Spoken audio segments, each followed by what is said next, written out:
Ah.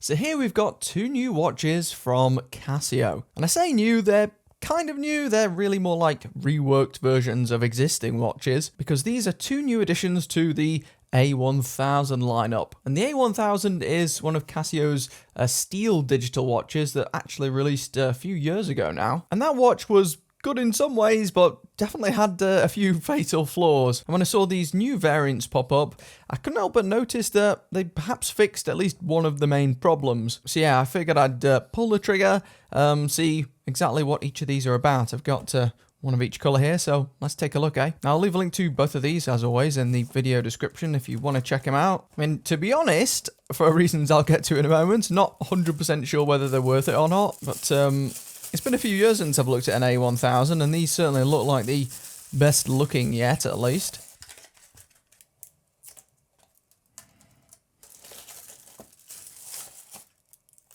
So here they are. We've got the A1000A on the left and the A1000G on the right. And if you're able to see any coverage of the original A1000 when it first released, you'll notice that these do look quite different. Now I'll pop some footage up here. When this watch first launched, basically, it shipped with like a mother of pearl insert in the middle, and they were heavily marketed as like these unisex watches. They weren't perfectly to my taste, and also if you wanted the kind of best looking one, I think it was the A1000D, it only shipped with a negative display, which sucked. I mean, that thing was barely visible whatsoever. Well, they definitely made some changes with this version, as you can see. Now, the most obvious and prominent changes are, first of all, the display surround. So these still have the same steel case in that, but this inner bit, they've actually managed to create some sort of brushed effect there. And I don't think that inner bit is stainless steel or anything, but it certainly matches the case brushing, and especially the bezel brushing. Creates quite a convincing illusion, and I think for starters that already looks significantly better, as well as the fact that also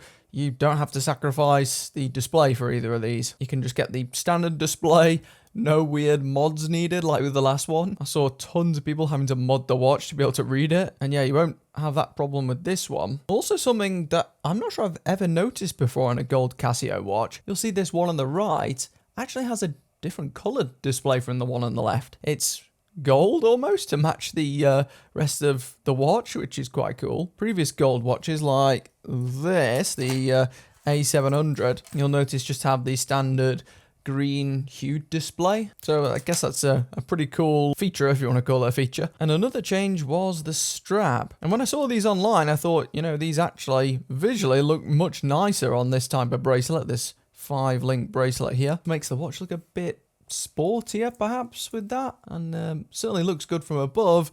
But I can't help but notice that yeah, from the sides and from underneath, yeah, Casio's been caught in 4K really. I mean, these are trash tier bracelets pretty much, or at least the hair rippers. So yeah, they might look good from the top, but not the best. Now, adjustment wise, you should be able to, you know, get the right size for your arm, because not only can you pop links out, but you've also got an extra step of micro adjustment, and the links themselves are really small, as you can see. But at this price, this is pretty inexcusable, I've got to say, because from what I could see on the online listings, there's no real other upgrades at all, and both of these watches are over £100. So this one on the left here set me back £114.90. So what's that? Probably like 130 odd US dollars. And then this one on the right, you're not going to believe this. This one cost me 165 quid. Yeah, 165 quid watch, and it still has a garbage tier bracelet on it. That is, to me, completely indefensible. These 100% should come with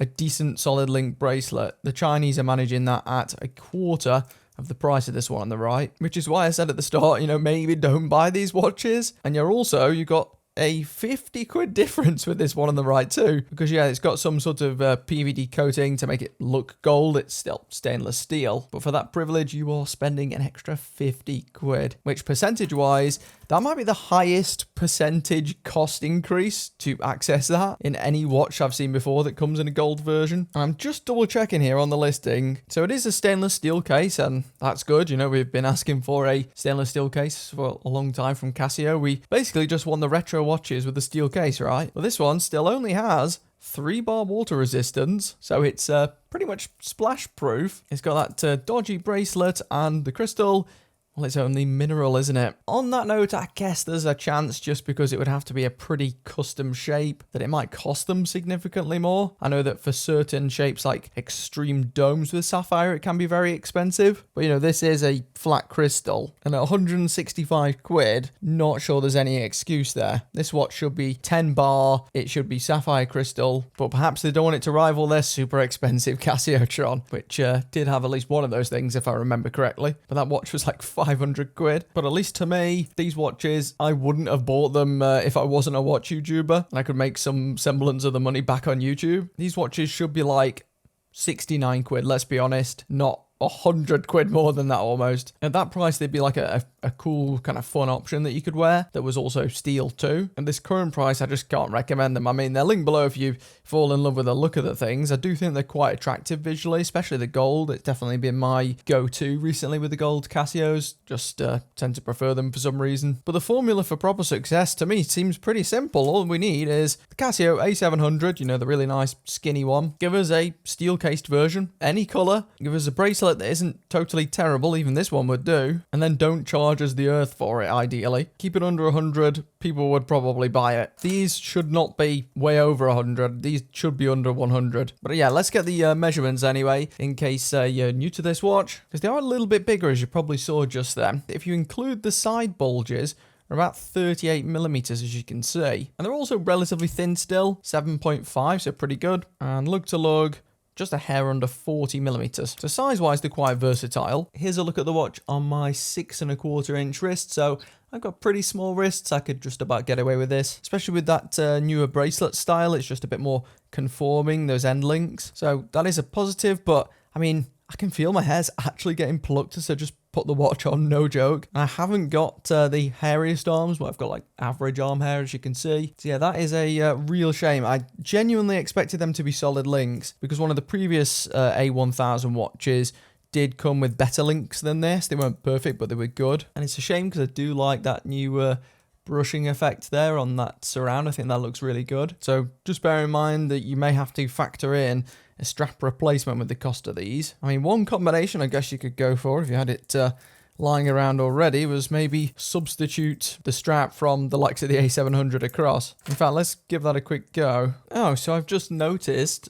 I mean, this is odd, and I don't know, maybe anti-consumer here. So the spring bars on these Casio Milanese bracelets have like big balls on the end here. So you can see it's definitely not a normal spring bar, and as a result, these lumps only seem to fit the A700. It doesn't fit in the A1000, and from the looks of the size of this, probably won't fit any other watch either, so you'd also have to change them, which sucks. As for the light on these, I'll just do a quick lazy one, to be honest here. Oh, the light's actually a bit better than last time. Yeah, really quite bright there, that's good. But, you know, it's still a bit of wasted opportunity again, just with better pricing or some minor reworks or upgrades. Maybe call it, you know, the A1001. These watches could have been something really special and cool. Maybe some of the modders will still have a field day with these and be able to enjoy them. Just too expensive, really. And I'm gonna have to find myself another bracelet too. But yeah, the link below if you did want to check them out. But I'll also link the old A700, which I just think is a much better value buy, especially on the grey market where it's much cheaper.